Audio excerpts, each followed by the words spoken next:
Oh yeah, that was especially horrific. So I'm always gonna be a dirtball from a small town, and this is how dirtballs from a small town work on their car.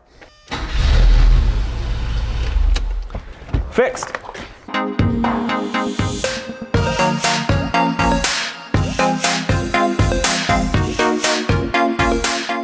Okay guys, today we're gonna go over the 944, what it is like to live with what is now something like a 37-year-old car that I bought for $3,000, put $1,000 or less in to fix it up every day.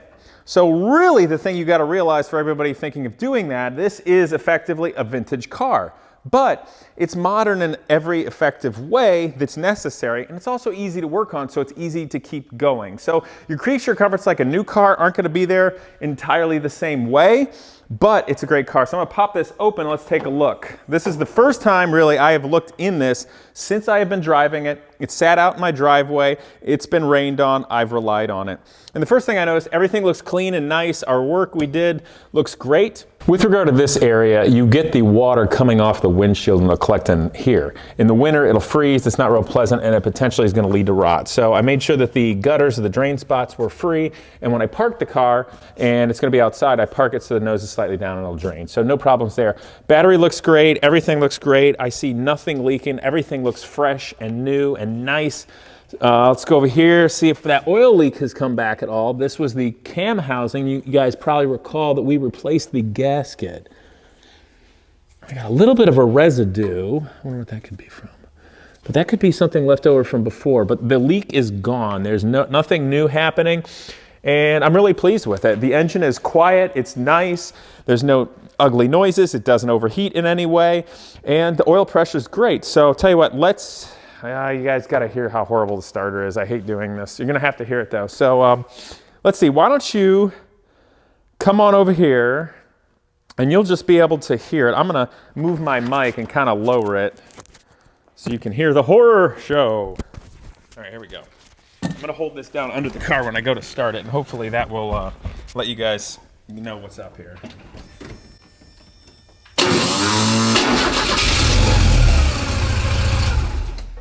Oh yeah, that was especially horrific. That was the worst one yet. So the gear on the starter is not coming out. It's supposed to, the second that torques, that gear is supposed to force out and engage the teeth. And for whatever reason, this remanufactured one, it's not popping out. So we're gonna have to fix it. I could cry about it, but that sort of thing can happen. So, okay, Jackson, get up in the air. Now, I do want to point out, I don't know why people out there in the world have a hard time jacking cars, because they always screw them up. You don't jack this on the edge. I mean, you could, but you'll probably end up denting what you see. And when you look under, there is a puck, a round thing here, maybe hard to see, that is made specifically for jacking. That is the structural point and the place to jack. You can see on this car, by the way, that leak right there, that's from the Scirocco, not the 944. Anyway, this area here is kind of structural, but some idiot jacked this in the past and caved it in. Does not affect the car in terms of its structure or how it looks or anything. It's just annoying to me as a good mechanic when I look at it and see what kind of moron try to jack it beforehand. So anyway, make sure you guys have a good stable floor and surface to jack something up on, and you're noticing that as it goes up, this has to roll, and pay attention to it the whole way, because you don't let your car falling down and obviously hurting itself, because then you got to fix it, or hurting you, because we might not be able to fix you. So just a note, be safe, keep your car safe. All right. So now a lot of people mention, Casey, where's your creeper? I don't usually use a creeper because one, it takes up space. That means I have to get the car higher in the air. And two, I don't have any traction against which to push. So I don't really use a creeper. I kind of just roll around the dirt like a scuzzball. That's my style. Don't judge. Oh, you can judge if you want. I just don't care. All right, dirt ball away.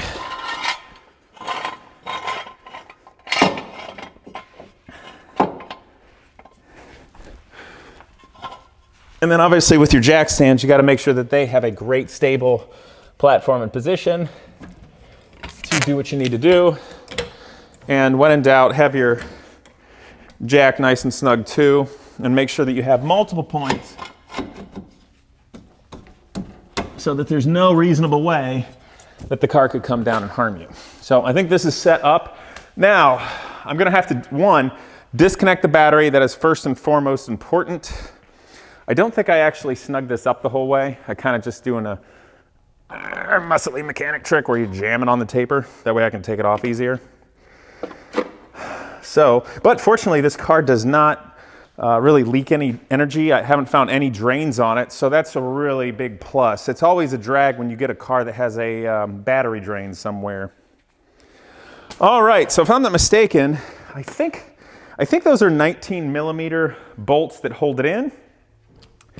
And I think this is from the last time I did it. Yeah, these are the tools from the last time I did it. What does that tell ya? Okay, is that 19 millimeter or is it 18 millimeter? 19 or 18? What's this here? 24, that's way bigger. All right, so if I was intelligent, I'd probably find a light to put under that, but I don't know if I have a light to put under that. All right, who needs to see? Well, you guys do. All right, I am gonna throw some safety glasses on just because I hate crap falling in my eyes. All right, so if you wanna take a look there, I will shimmy under here, but not before I clean up the Scirocco from peeing itself. Safe, let's go.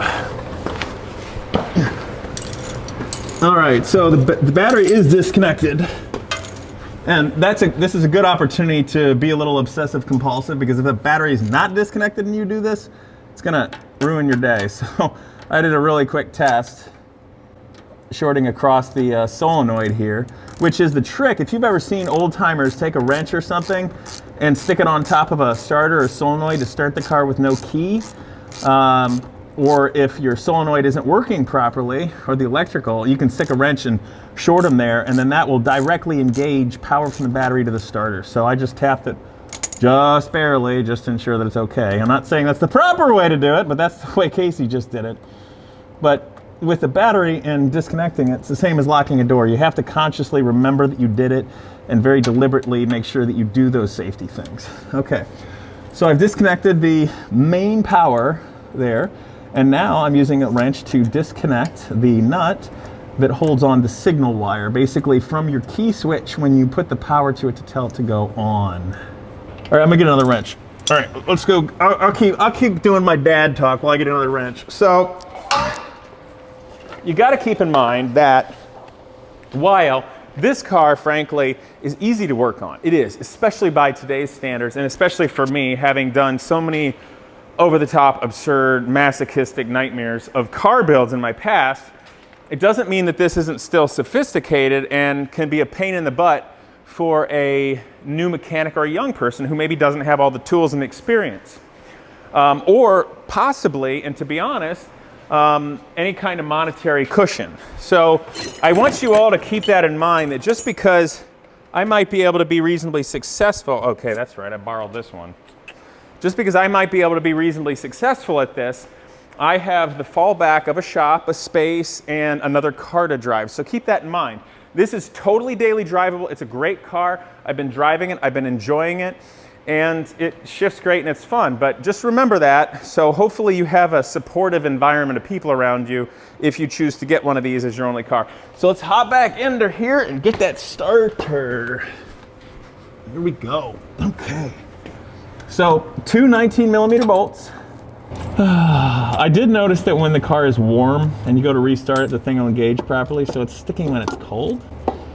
So we're gonna find out. All right, here we go. Okay, let's go back outside and see what horrors await. Yes, I know a lift would help, and I know there's some trolls out there, oh, Casey, you got an expensive watch, why don't you have a lift? Because lifts take up space, okay? And I don't know, I guess I'm a dirtball from a small town. So I'm always gonna be a dirtball from a small town, and this is how dirtballs from a small town work on their car. Okay, so you're being mean to dirtballs. No, I'm not, calm down. I should go get a battery and a jumper cables, because then I can put the negative on here, and the positive, I can just touch it to the power input right here, to the starter, and we can test it. Which is funny, because it says right here, triple tested tech support. We can call them up and tell them it's BS. What do you like to do for fun, Casey? Anyway, so here's what I'm gonna do. I'm gonna connect these to the wood of the table, which is non-conductive. I want them far apart. While I go connect this, I'm just gonna straight connect it to the car's battery to test it. And you can't be too careful, guys. Car batteries have a heck of a lot of amps and ugly things can happen. Even though MacGyver was kind of a stretch saying that you can use a car battery to weld something with a quarter or a nickel. That doesn't work very well. We should try it sometime though. Okay, negativo, positive, okay. All right, the battery's disconnected, so it's reasonably safe in terms of being disconnected from the car. All right, now also these have a ton of torque, so when I go to engage it, it is gonna blast. The other thing is I wanna be very mindful, it's gonna torque, so I'm gonna have to hold down on it. Ah, see how it spins, but that doesn't pop out. This has to pop out right the moment it starts to spin. Man, it's not popping out at all. All right. This is the one good thing about MacGyver. The Swiss Army knife actually worked pretty well. Carried one of these since I was a kid. Speaking of 80s randomness, so when I was in, I'm gonna say the 5th grade. No, take it back, the 4th grade. I remember vividly my mother taking me to go get my hair cut.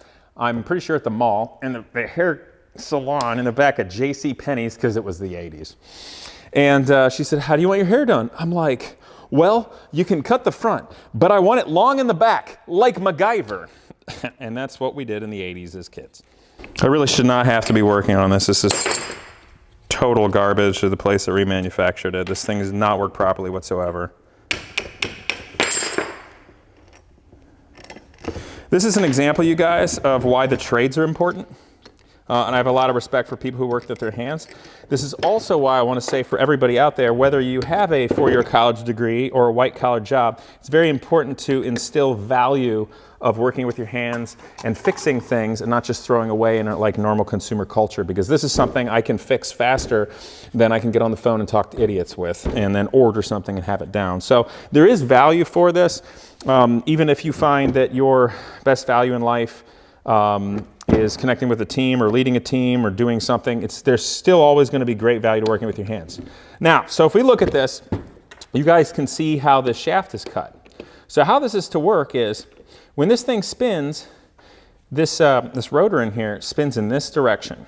And what's supposed to happen is, you know, the equal and opposite reaction kind of thing.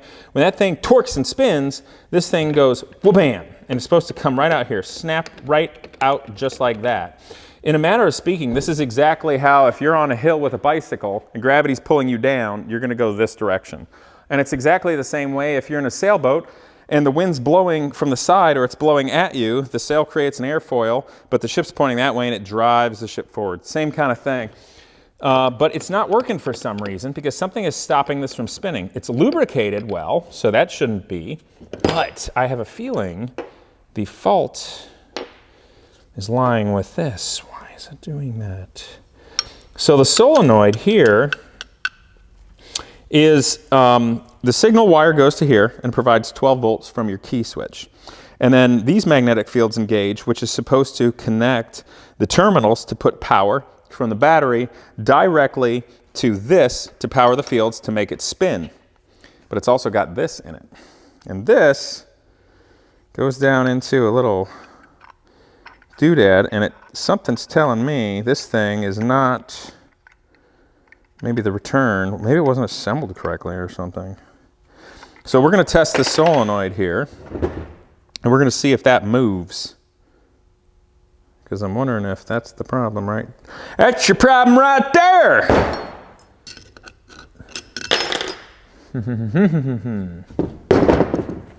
Let's see, can I just take that apart? That'd be easier. Okay, so we got 3 Phillips head screwdrivers. I'm just going to go get a really nice Phillips head, take that apart. Where the heck are my tools? Oh, they're right there. I should use those. Okay.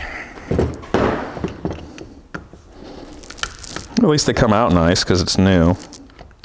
You know, it's funny. In this circumstance, I paid, I don't know, $110 for this, and it's supposed to be remanufactured nice, and it actually is originally the Volkswagen Audi parts.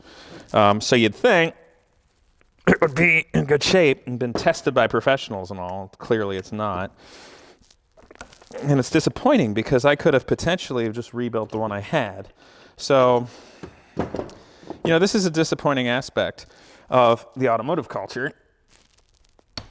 But I will tell you this. I would still have to deal with the occasional faulty remanufactured part than losing money hand over fist to buying brand new cars that really aren't doing a whole lot for people or our nation anymore, other than just keeping the car industries propped up. So, and I think, frankly, right now, with the big scare out there and people being at home not working, I think everybody's going to start seeing the value of $1 and depreciation, how difficult that is. So check this out. This is a magnetic thing, okay? And that's supposed to pull that right in, whoosh, whoosh, whoosh, whoosh, right? So if this is here and the magnet yanks that back in, right? What that does is this is here to pivot. When that gets yanked in, this is supposed to force that to go out. So my gut feeling is what happened here is that it was no longer on this spinning disc here, because this is supposed to push it, force it out, help it do that. And I think what happened is it got over here and maybe wasn't assembled right, and it wasn't working. Or possibly it popped out. Now the other thing I see is it's got a fair amount of play left and right, this way. So I'm thinking about actually bending it inward a little bit, because this still has to be able to spin without binding on it. But with this being apart, if this got offline, it's more likely for it to pop off. So I'm going to gently squeeze that together, and I'm going to show you another great use of a Knipex right now, if you need to squeeze something. So, all right, here we go. Squeeze that together. It's probably too much. I can always spread it apart a little bit. Now that goes on well, although it's not really giving it the ability to spin. So I'm going to go ahead and look at it, see if it's even, and gently bend that stuff back out. Good, just the tiniest bit of play. Everything seems good there. That should be fine. You can always self-tolerance a little. I'm not going to be spinning it that much. Okay, now what I'm going to do before I put this back together, I'm going to get some of my favorite spray lube. A bottle of this will last you a long time. It's actually from Worth. There's other places that have it. But this is something that goes in really wet and thin, so it can find its way down into, you know, working mechanism stuff. It's thin. It goes in sort of like WD-40 or whatnot.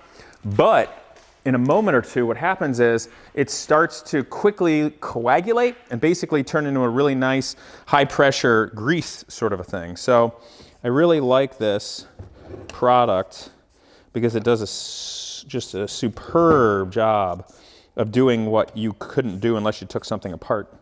It gets in there and then it works like grease. So I think this is going to work just fine. Okay, so let's think. Okay, let's think and then mess everything up, Casey. All right, here we go. Just want to think of the most intelligent way to put this back together. I'm going to take out this rubber so I can see what I'm doing. So here's a solenoid. That seems like it's reasonably well lubricated.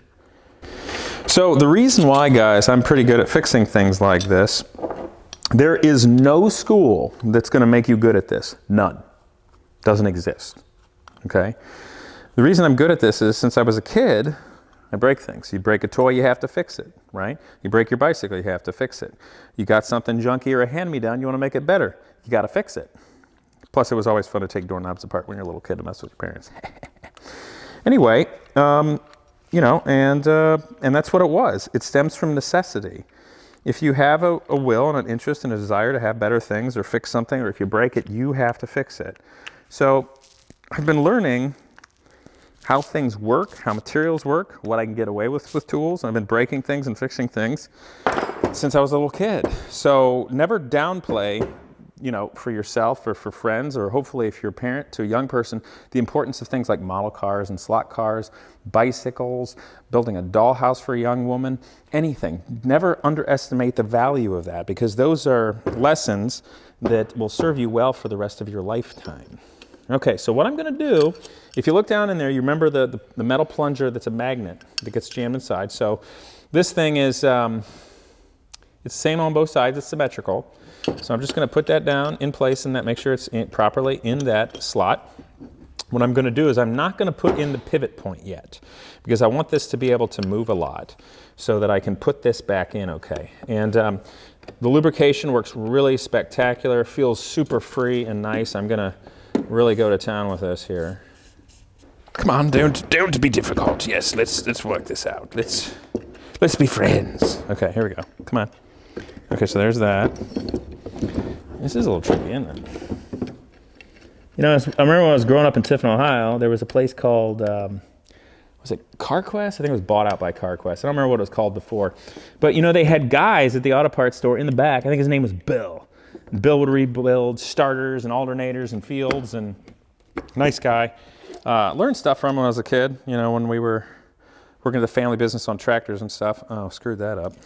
Jeez, Casey, you gotta put all the parts back in, genius. It's impossible to know what you'll be building one day, but that's why I enjoy learning about historical vehicles and airplanes and things, even from 100 years ago.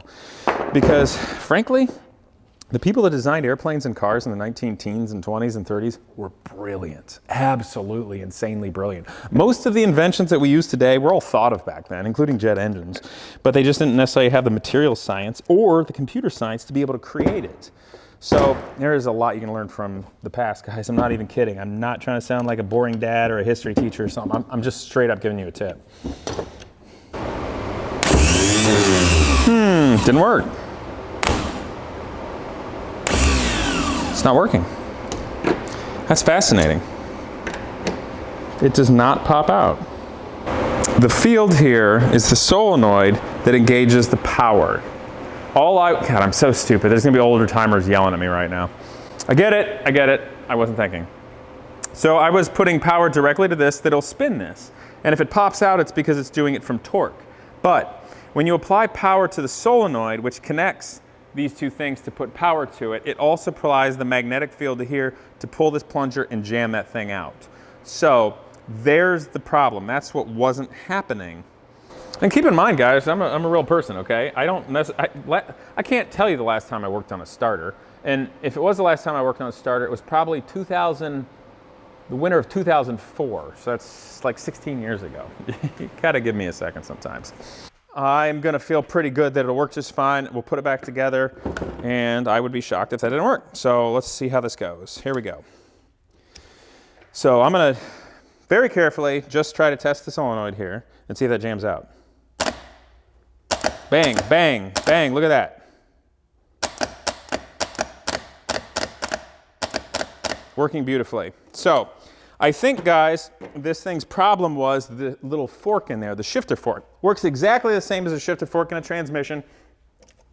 And maybe that did work right when the people tested it, but because the shifter fork maybe isn't the strongest metal, or maybe it was a little bent or close, it popped off. And that's why it wasn't engaging properly, because the only thing this had to engage the teeth was the torque of the motor sliding on that, kind of helical cut. So I'm pretty sure this is gonna work, and I'm gonna put it back in. So I gotta remember this bolt here I set down in the front, that's the longer one that comes in from front. This goes in the back, so here we go, yeehaw. Making sure these are out of the way. I did in fact look at the battery, it is still disconnected and safe. I say that while everything explodes into a fireball of doom. But this 944 is pretty good. So everything's on, it is bolted down, everything's glued, everything's tight, the wires seem out of the way. So let's see if it works. I think it's gonna work. All right, so I gotta reconnect the battery. I'm gonna just tap the terminals to make sure there's no short before I go sticking them on. Yep, seems to be happy. No power draw. Jam that back on. Okay. All right, got the key. Now we'll see how cool I am. All right, here we go.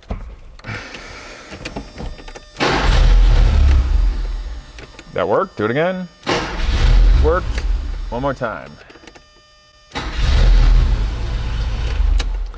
Fixed.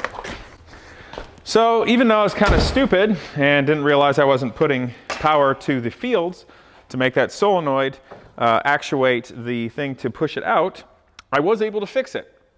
And it was that shift fork type thing being popped loose. So I don't know if it worked when it was tested and remanufactured through Autozone or wherever they got it from, but it sure didn't work for me. But the amount of time it took me to take it out, then fix it, even make this video, and put it back in is effectively the same amount of time or even less than I would have in this, being on the phone, having a horrific time. And now I know for a fact it's going to work, and that if ever I have to fix it, I now know how to do that, and you all know how to do that. So again, there's a value to understanding basic mechanical things and having some tools.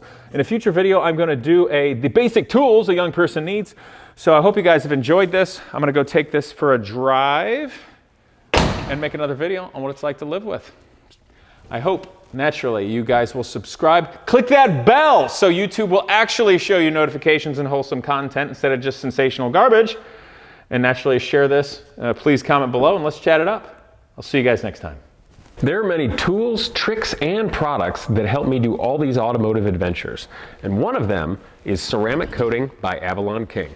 This stuff literally bonds to the molecular level of your paint to keep that long-lasting shine for years. And better than any old conventional wax literally can.